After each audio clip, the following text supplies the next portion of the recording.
मैं दिल्ली हूं। महाराज ययाति से देवयानी का विवाह तो केवल आर्यों से आर्यों का मिलन था, लेकिन शर्मिष्ठा से महाराज ययाति का विवाह असुरों और आर्यों की ऐसी संधि थी जिसने प्रेम, शांति और सद्भावना की स्थापना की। दो संस्कृतियां एक हुई और एक नई संस्कृति ने जन्म लिया। महाराज ययाति को देवयानी से जो पुत्र मिला वो यदु था। यदु से यदुवंश का आरंभ हुआ। इसी वंश में एक ऐसी हस्ती ने जन्म लिया जिसके चरणों के प्रताप से मैं ही नहीं, ये संपूर्ण धरती भी पावन हो गई। मैंने उस हस्ती को कई रूप में देखा। वो बाल गोपाल थे, वो माखन चोर थे, वो नृत्य करैया थे, वो रास रचैया थे, वो बंसी बजैया थे। वही जो महाभारत युद्ध में अर्जुन के सारथी थे, वही तो थे जिन्होंने संसार को गीता का उपदेश दिया था।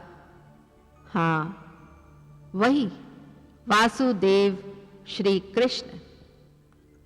शर्मिष्ठा ने जिस पुत्र को जन्म दिया उसका नाम पुरु था।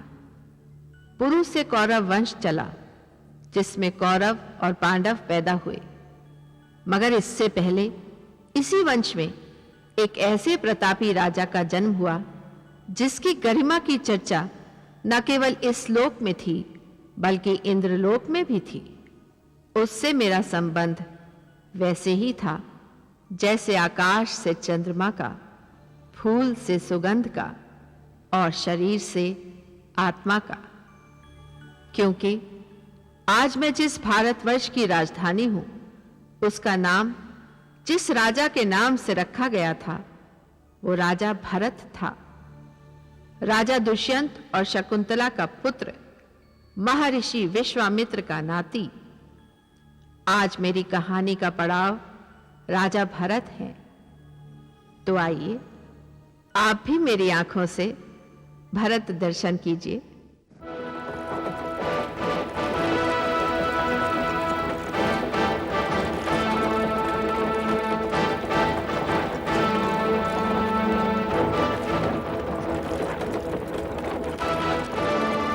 बचाओ! बचाओ! छोड़ दो मुझे, छोड़ दो। मुझ पर दया करो। ये और चिल्लाए तो तलवार मार दूंगा गर्दन पर। छोड़ दो मुझे, छोड़ दो। सारथी! छोड़ दो मुझे।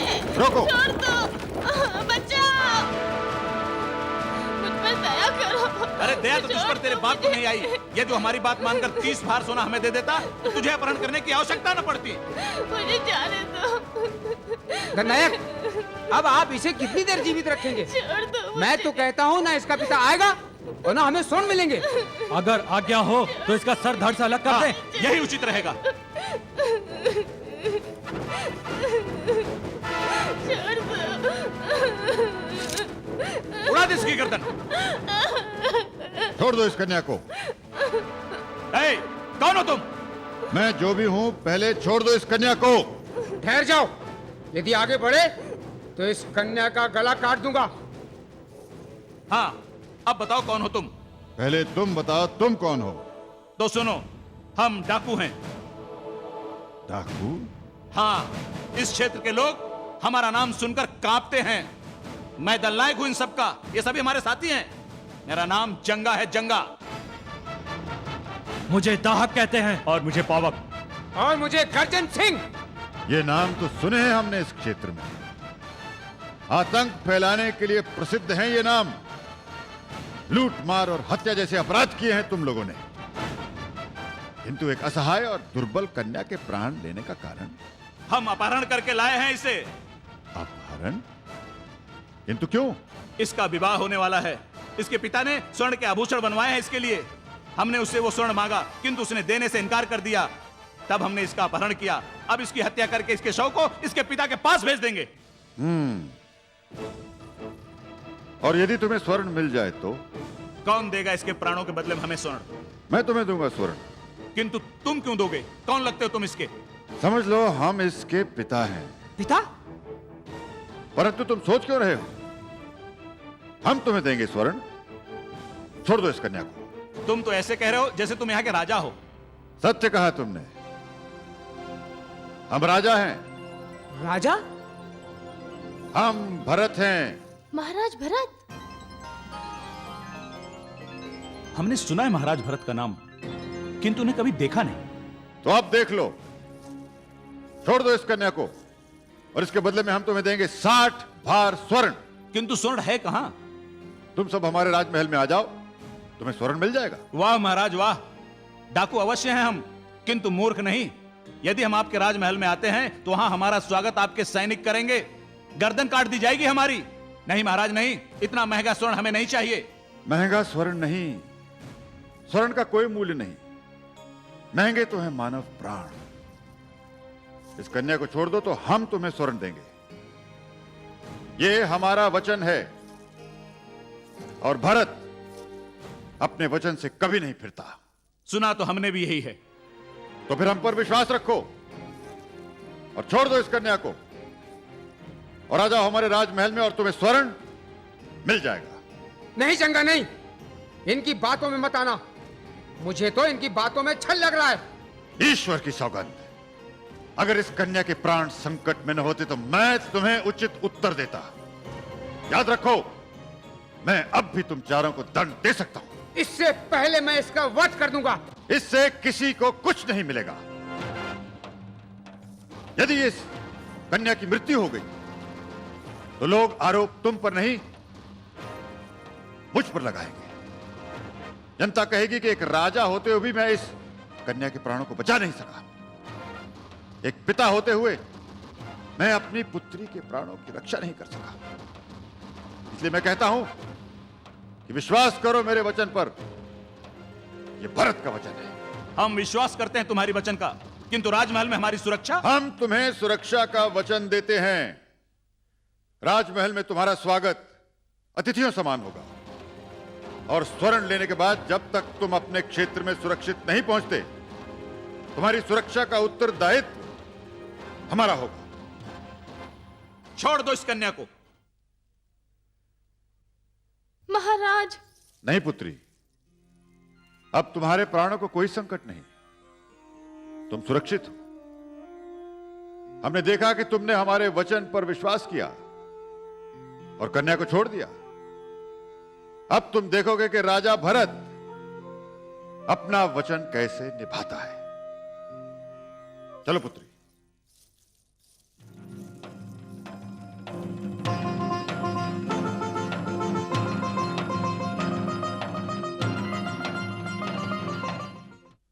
सावधान! चंद्रकुलभूषण, महाप्रतापी, महान्यायप्रिय, सर्वदमन महाराज भरत पधार रहे हैं।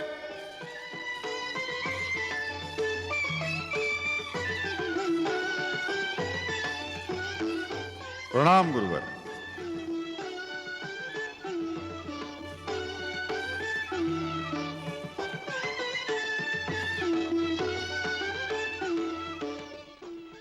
महाराज, 4 व्यक्ति आपसे मिलने के इच्छुक हैं। उन्हें सम्मान से उपस्थित किया जाए। जो आज्ञा महाराज।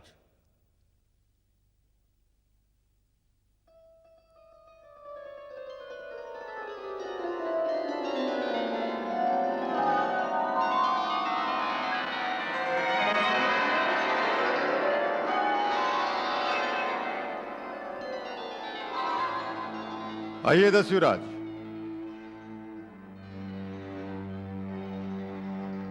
महाराज, अपराध क्षमा हो, किंतु आपने इन्हें दस्युराज कहकर संबोधित किया। आपने सत्य कहा महामंत्री जी। ये दस्यु हैं, डाकू हैं। महाराज, किंतु इनके यहां आने का कारण? महामंत्री जी, जब हम माताश्री को मिलने वन की ओर जा रहे थे तो हमें वन से किसी कन्या की चीख सुनाई दी।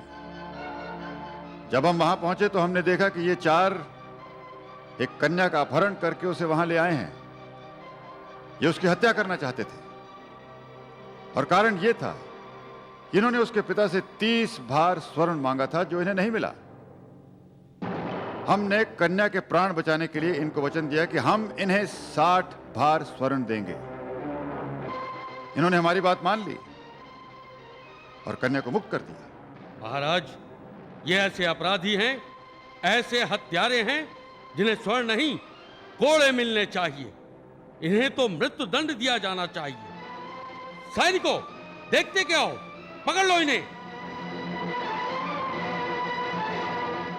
महाराज भरत, हमने तो आपके वचन पर भरोसा करके इस कन्या को छोड़ा था, और आपने हमारी सुरक्षा का वचन दिया था।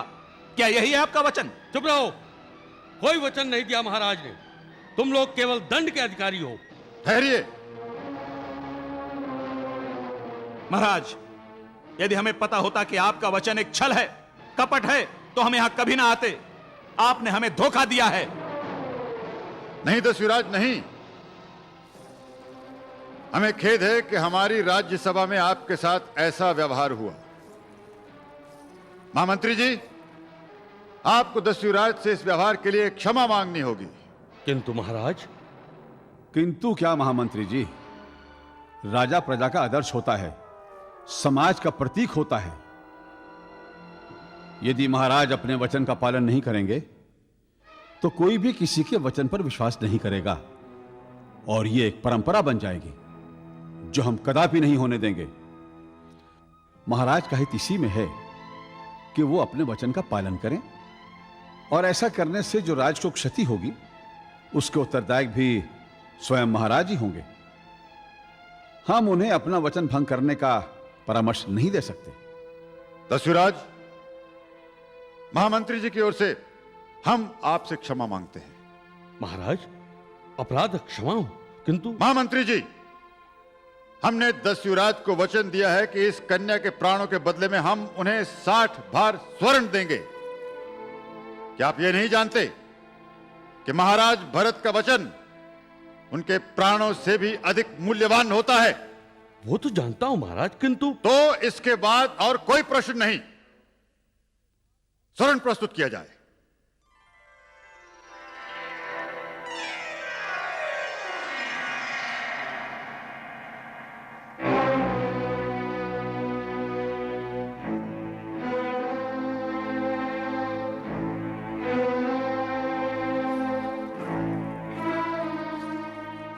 दस्युराज, हम आपके आभारी हैं कि हमारी बात मानकर आपने कन्या को प्राणदान दिया। स्वर्ण ग्रहण कीजिए। ले लो। यदि आप चाहें तो आप हमारे राजमहल में विश्राम कर सकते हैं। नहीं महाराज, अब हमारा जाना ही उचित होगा। जैसे आपकी इच्छा, आप जा सकते हैं। जब तक आप अपने क्षेत्र में नहीं पहुंचते, आपकी सुरक्षा का उत्तरदायित्व हमारा है।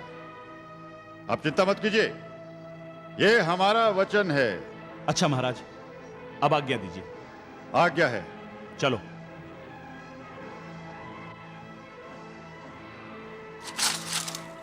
रुकिए मत, जाइए।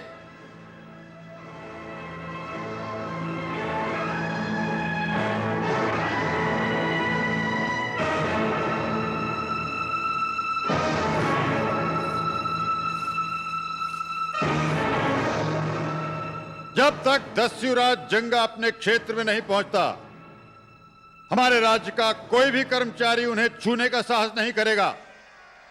और यदि किसी ने ऐसा किया तो हमारी दृष्टि में वो उनसे भी बड़ा अपराधी होगा, और उस अपराध का परिणाम होगा मृत्युदंड।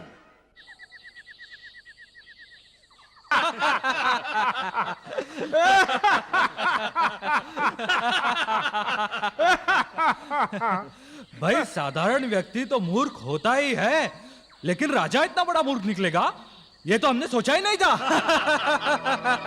नायक, जब राजा ने तुम्हें दैत्य नायक कहा था तो सारा दरबार हमें देख रहा था। भाई, मैं तो डर ही गया था कि कहीं हमें वे जान से ना मार डाले। डर तो मैं भी गया था उस सेनापति की तलवार देख के। भाई, मुझे तो उम्मीद ही नहीं थी कि हम बचकर निकलेंगे राज दरबार से। ये तो चमत्कार हो गया। प्रजा को लूटने वाले जंगा ने आज राजा भरत को लूट लिया, वो भी दोनों हाथों से। जानते हो तुम लोग, जब मेरा जन्म हुआ था तो एक जोशी ने मेरे माता पिता से कहा था कि दरिद्रता के दिन गए, तुमने एक भाग्यशाली पुत्र को जन्म दिया है। ये बड़ा होकर अपने माता पिता का नाम रोशन करेगा। इसके भय से लोग कांपेंगे, इसके मुंह से निकला हुआ हर शब्द आदेश होगा। और ये राज करेगा। देख लिया तुम लोगों ने, आज मैं राजा हूं, राजा, इस क्षेत्र का राजा। नहीं, तुम दस्यु हो, डाकू हो, राजा हम हैं। महाराज आप? हाँ, हमने अपना वचन पूरा किया, तुम्हें 60 भार स्वर्ण देकर और इस क्षेत्र में सुरक्षित लाकर। किंतु अब तुम केवल डाकू हो और राजा हम हैं और हमारी तलवार हमारे हाथ में है। देख क्या रहे हो, हमारे साथ कोई सैनिक नहीं, हम अकेले हैं। महाराज, आपको यहां आने में भय नहीं लगा? भय राजा का होता है, राजा को नहीं। यदि तुम लोग आत्मसमर्पण कर देते हो तो केवल कारागार जाओगे, और यदि सामना करने का साहस किया तो उसका परिणाम होगा मृत्यु दंड। महाराज, आप भूल गए कि हम 4 हैं और आप अकेले। हां, हम अकेले हैं, किंतु आज न तो तुम्हारी तलवार किसी असहाय कन्या की गर्दन पर है और न हम वचनबद्ध हैं। आज हमारी तलवार हमारे हाथ में है और हमारा आदेश है कि इसी क्षण आत्मसमर्पण कर दो। महाराज, आज तक इस क्षेत्र से कोई हमारे हाथों बचकर नहीं गया है। जब भी जंगा ने तलवार उठाई है, रक्त पिलाया है इस धरती को। इसी कारण लोग इस क्षेत्र में आने से कांप जाते हैं, और लोगों का कांप जाना स्वाभाविक है। यही हमारा सौभाग्य। नहीं, यह तुम्हारा सौभाग्य नहीं, यह तुम्हारा दुर्भाग्य है कि तुम्हारा सामना राजा भरत से हुआ। तुमने हमारा वचन देखा है, तुमने हमारी दया भी देखी है। अब हमारा क्रोध भी देख लो।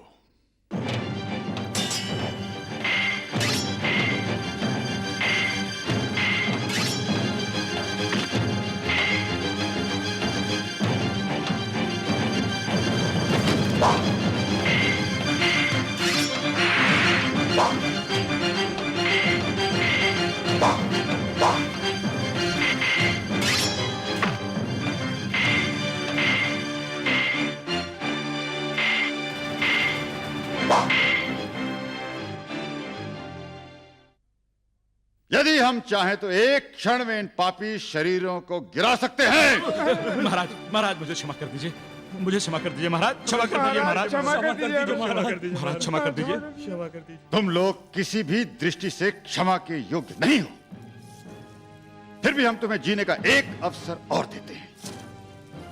किंतु इससे पहले तुम्हें उस कन्या से क्षमा मांगनी होगी जिसे अपने अपवित्र हाथों से छूकर तुमने अपमानित किया है।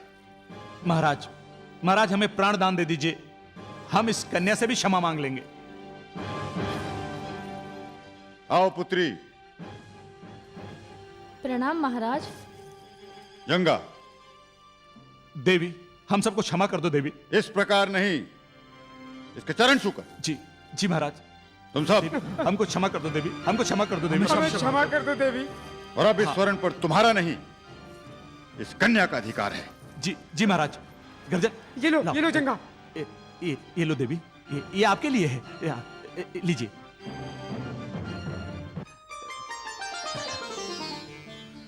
महाराज, परंतु। हाँ पुत्री, अब ये स्वर्ण तुम्हारा है।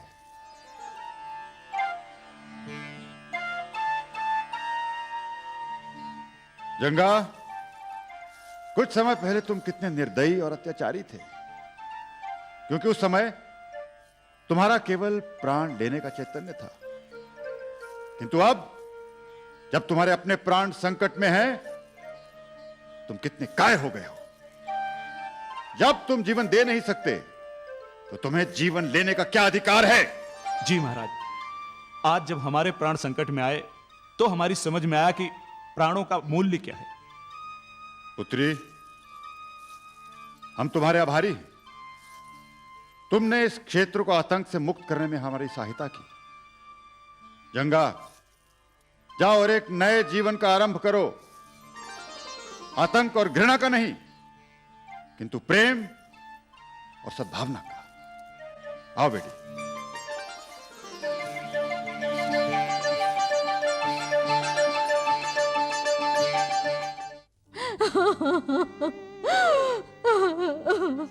चाहे जैसे भी हो, मेरी बेटी को वापस ला दो। यदि वो मुझे नहीं मिली तो मैं अपने प्राण त्याग दूंगी। कहां से लाऊं तेरी बेटी? अरे वो हत्यारा जंगा, उसने मुझसे 30 बार स्वर्ण मांगे हैं उसके बदले में। अब तू ही बता, हम कहां से लाएं 30 बार स्वर्ण? इसका अर्थ ये हुआ वो मार डालेगी मेरी बेटी को और मैं जीते जी उसका मुंह नहीं देख पाऊंगी।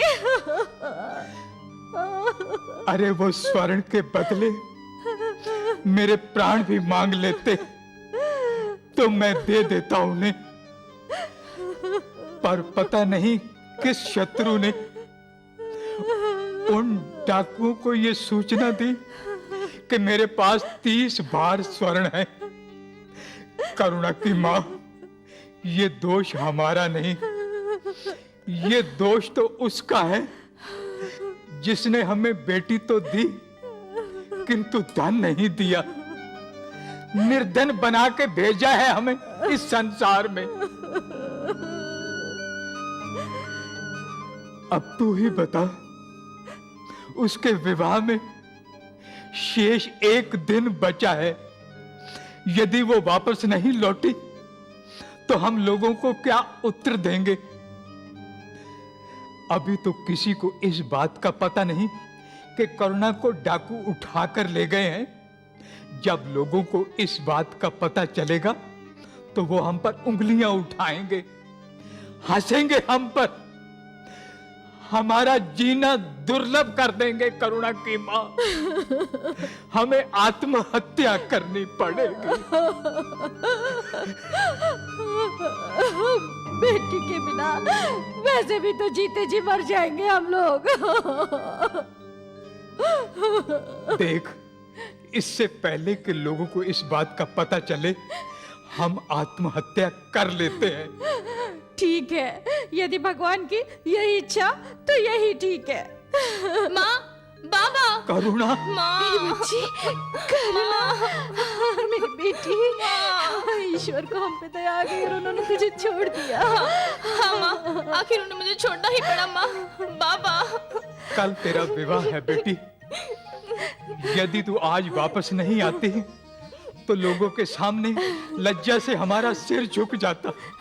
हम इस स्थिति का सामना नहीं कर पाते, हमें आत्महत्या करनी पड़ती बेटी।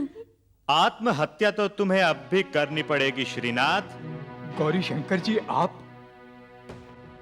हाँ, मैं। अच्छा हुआ कि ठीक समय पर मुझे इस बात की सूचना मिल गई। किस बात की सूचना? अच्छा, किस बात की सूचना? अरे इस बात की सूचना कि तुम्हारी बेटी को डाकू उठा ले गए थे। किंतु उन्होंने तो इसे छोड़ दिया। और डाकुओं की छोड़ी हुई कन्या के साथ मैं अपने बेटे का विवाह नहीं कर सकता। क्यों? क्यों नहीं करोगे इससे विवाह? क्योंकि तेरी बेटी डाकुओं के पास रहकर आई है। और इस बात का क्या प्रमाण है कि तेरी बेटी वहां सुरक्षित थी? और इस बात का क्या प्रमाण है कि उन्होंने इसकी पवित्रता भंग नहीं की होगी? और इस बात का क्या प्रमाण है कि इसके साथ उन्होंने बलात्कार नहीं किया होगा? गौरी शंकर जी, चिल्लाओ मत श्रीनाथ।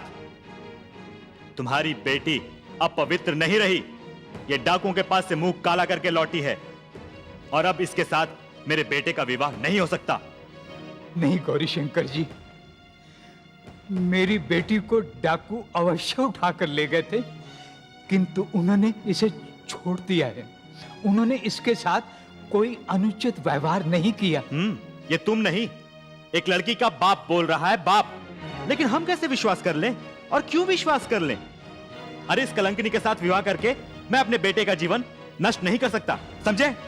गौरी शंकर जी, यदि ये विवाह ना हुआ तो फिर आजीवन इसका विवाह नहीं होगा, मेरी बेटी का जीवन नष्ट हो जाएगा। मेरी आपसे विनती है, मेरी बेटी को स्वीकार कर लो। कदापि नहीं, मैं इसे स्वीकार नहीं कर सकता। अरे मैं क्या, गांव का कोई भी व्यक्ति इसे स्वीकार नहीं कर सकता। चलो भाइयों। ठहरो। महाराज भरत, आप? महाराज भरत? महाराज भरत, महाराज भरत, प्रणाम महाराज। प्रणाम महाराज। पुत्री, हम तो केवल तुम्हें यह स्वर्ण देने आए थे जो तुम रथ में भूल गई थी। महाराज, अब इस स्वर्ण की मुझे कोई आवश्यकता नहीं है। नहीं पुत्री, हमने सब कुछ सुन लिया है।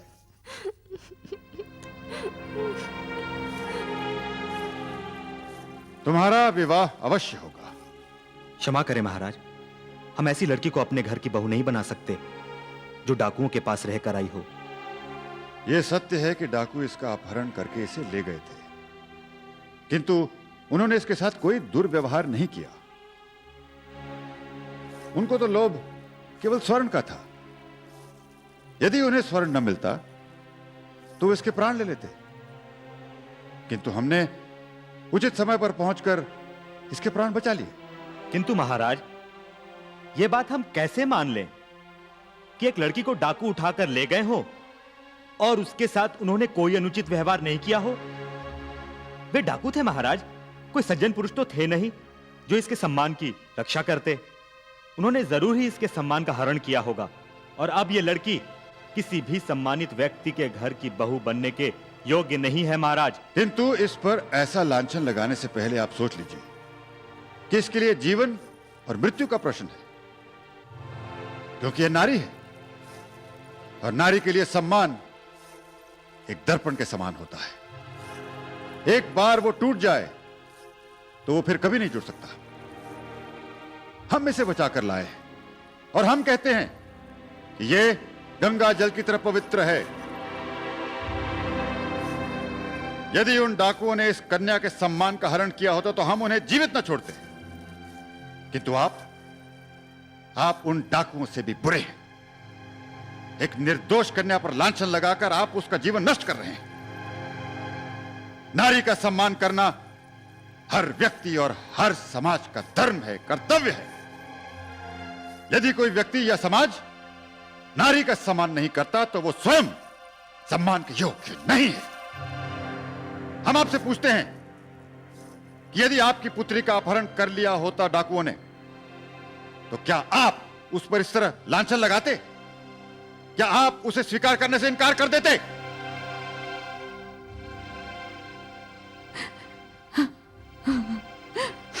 यह कन्या निष्कलंक है, निर्दोष है, पवित्र है, और ये हम कह रहे हैं, राजा भरत, क्या आपको हम पर विश्वास नहीं है? महाराज है, मुझे क्षमा कर दीजिए। थोड़े समय के लिए हम बहक गए थे। आपने सत्य कहा है, नारी का सम्मान करना तो हर व्यक्ति और हर समाज का कर्तव्य है। मैं आप पर विश्वास करता हूं महाराज, और करुणा को अपनी बहू स्वीकार करता हूं।